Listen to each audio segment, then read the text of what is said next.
Hello guys, terima kasih banyak sudah mengklik video ini, dan selamat datang. Pada kesempatan kali ini saya akan membahas 10 tempat wisata angker yang ada di Indonesia. Sebelum lanjut ke videonya, jangan lupa buat klik like, komen dan juga subscribe biar saya semangat lagi buat bikin video selanjutnya.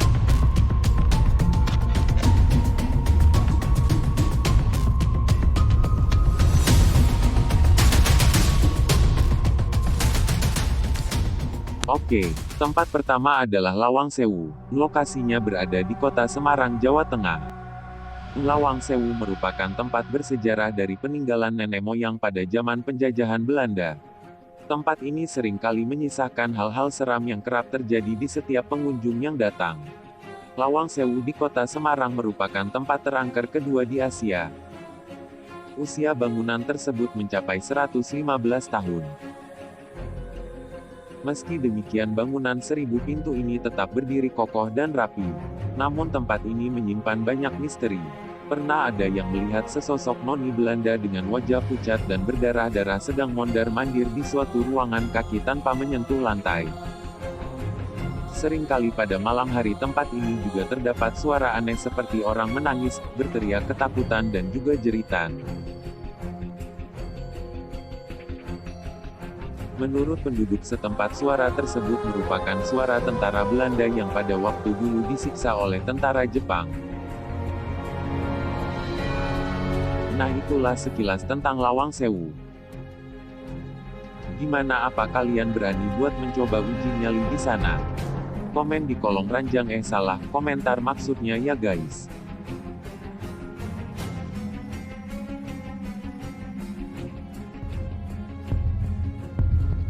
Tempat wisata angker kedua adalah Kamar 308 di Hotel Grand Mina Samudra Beach, Pelabuhan Ratu.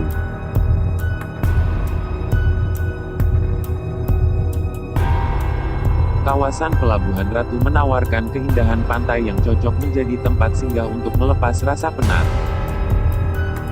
Selain keindahan alam yang memikat, salah satu yang menjadi daya tarik destinasi ini adalah keberadaan kamar khusus yang dipersembahkan untuk Ratu Pantai Selatan, Nyi Roro Kidul.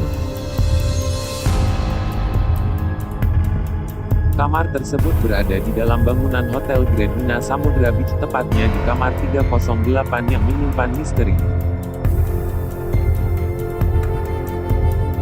Kamar 308 menjadi sebuah ruang khusus yang hanya boleh dikunjungi oleh orang-orang tertentu. Konon, ruangan ini menjadi tempat yang memungkinkan seseorang bisa bertemu dengan Nyi Roro Kidul.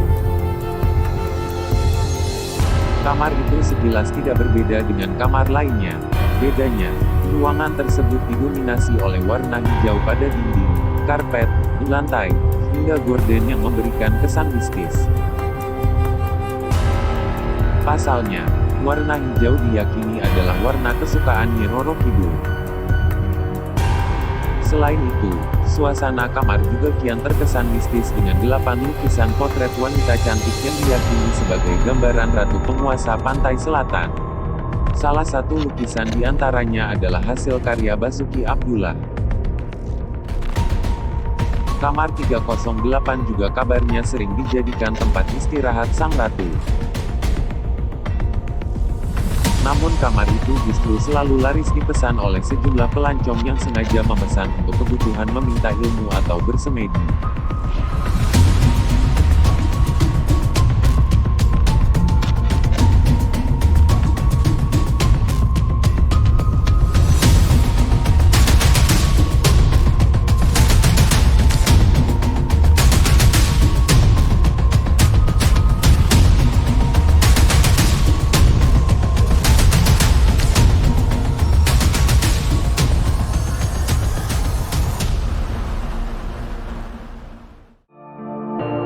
Tempat yang ketiga adalah Gunung Kawi.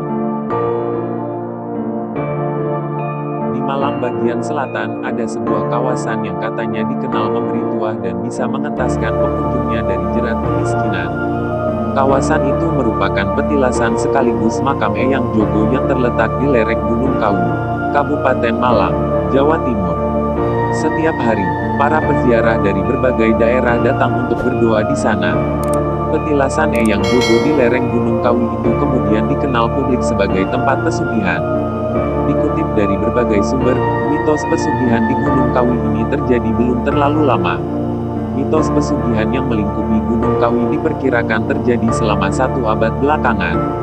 Mitos itu berkembang lantaran banyaknya calo di sekitar petilasan Gunung Kawi. Kepada para peziarah mereka menawarkan berbagai keperluan untuk ziarah dengan harga beragam, bahkan tidak jarang terlalu fantastis. Meskipun demikian, setiap hari selalu ada peziarah yang datang ke Gunung Kawi dengan tujuan mendapat berkah dari kunjungannya itu. Eyang Jogo dulunya ialah seorang veteran atau pejuang kemerdekaan Republik Indonesia. Pada masa agresi militer Belanda, ia melarikan diri ke Kecamatan Kesamben, Kabupaten Blitar. Konon, sebelum masa kedatangan Eyang Jogo, masyarakat Kesamben banyak yang menderita kolera. Hewan ternak mereka juga tak luput dari serangan penyakit itu. Uniknya, semenjak Eyang Jogo singgah di Kesamben, warga yang menderita kolera tiba-tiba sembuh. Ternak mereka kembali sehat. Sejak itulah, sosok Eyang Jogo dianggap bisa mendatangkan tua atau keberuntungan bagi orang lain. Ia sangat dihormati masyarakat setempat. Kabar mengenai Eyang Jogo lekas menyebar ke daerah-daerah lain. Padepokan yang didirikan Eyang Jogo di Kesamben sampai tidak memungkinkan lagi menampung murid yang ingin belajar padanya.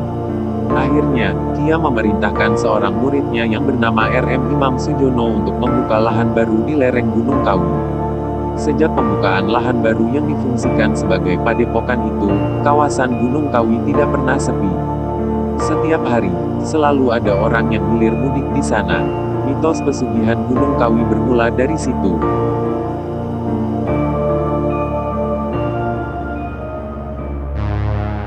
Tempat yang keempat adalah Desa Trunyan, Bali. Pulau Dewata Bali memang surga untuk liburan. Bukan hanya garis pantai yang indah, di sana pula terdapat beragam tempat wisata Bali yang keren dan sayang untuk dilewatkan. Salah satunya adalah Desa Trunyan, sebuah kawasan yang hingga kini mampu menarik perhatian wisatawan baik dari dalam negeri maupun mancanegara. Lalu apa sih keunikannya? 1. Trunyan merupakan salah satu desa yang berada di daerah Kintamani. Destinasi satu ini terkenal akan tradisi pemakaman yang unik. 2. Biasanya pemakaman selalu identik dengan peti atau kain kafan, tapi tidak begitu di Trunyan. Mayat diletakkan begitu saja di atas tanah. 3. Bukan sembarang tanah. Warga Trunyan meletakkan mayat di bawah sebuah pohon yang sudah bertahun-tahun tumbuh di sana. 4. Kerabat dari orang-orang mati cukup menyiapkan bambu sebagai pagar di samping makamnya. Nampak sederhana tidak seperti pemakaman di tempat lain. 5. Selain dipagari dengan bambu ukuran 1 meteran, juga ada sesaji yang diletakkan persis di dekat area makam. 6. Kendati dibiarkan terbuka tanpa tertimbun tanah, mayat yang ada di makam Trunyan ini tidak menimbulkan bau busuk. Malah bau harum yang tercium. 7. Usut punya usut, bau harum tersebut berasal dari pohon besar bernama Tarumenyan yang berada di tengah makam. Warga sekitar pun percaya jika akar dari pohon ini yang menyerap bau busuk dari mayat. 8. Beberapa mayat yang sudah menjadi tulang belulang dikumpulkan menjadi satu. Hal ini agar mayat yang baru dapat diletakkan di sebelah pohon Tarumenyan.